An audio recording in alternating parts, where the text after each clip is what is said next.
विकराटे जे ॻोठ सामाणू मंगरियो में सखर पुलिस चढ़ाई ख़िलाफ़ एहतजाजी मुज़ाहिरो कयो वियो आहे। ॻोठाणनि पारां एहतजाजी मुज़ाहिरो करे नारेबाज़ी कई वई आहे। ॻोठाणनि इल्ज़ाम लॻाईंदे चयो त सखर पुलिस चढ़ाई दौरान घरनि मां लखें रुपयनि जी फुरलुट कई, घरनि खे बाहि ॾिनी, जंहिं सबबु अल्ह तलह सड़ी वियो।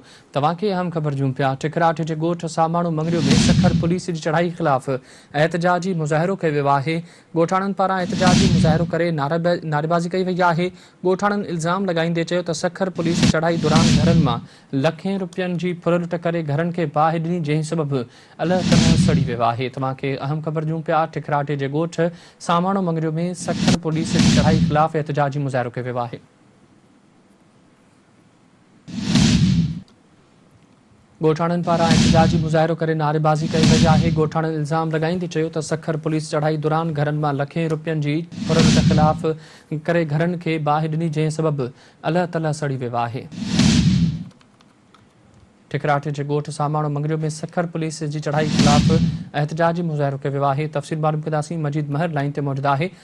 मजीद ॿुधाइजो त सखर पुलिस चढ़ाई कई आहे टिकराटे जे ॻोठ में, जंहिं ते एहतजाज कयो वियो आहे। छा तफ़सील आहिनि, छा मामलो आहे? नाज़रीन सां कोशिश कयूं पिया मजीद सां राब्तो करण जी, राब्तो कटिजी वियो आहे। टिकराटे जे ॻोठ सामाणू मंगरियो में सखर पुलिस जी चढ़ाई ख़िलाफ़ एहतजाजी मुज़ाहिरो कयो वियो आहे।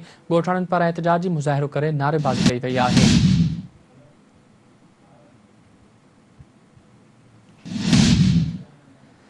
मजीद छा तफ़सील आहिनि? सखर पुलिस चढ़ाई कई आहे टिकराटे में, जंहिं ते एहतजाज कयो वियो आहे।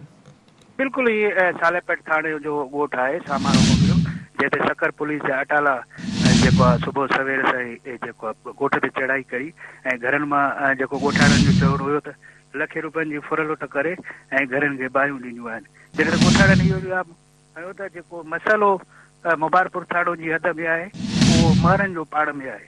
हीअ मंगरियुनि जो ॻोठ ते जेका सखर पुलिस चढ़ाई कई आहे इहा नाजाइज़ी कई अथव ऐं इन जे ख़िलाफ़ हुननि एहतजाज कयो। जी ठीकु आहे, मजीद महिरबानी तफ़सील ॾियण लाइ।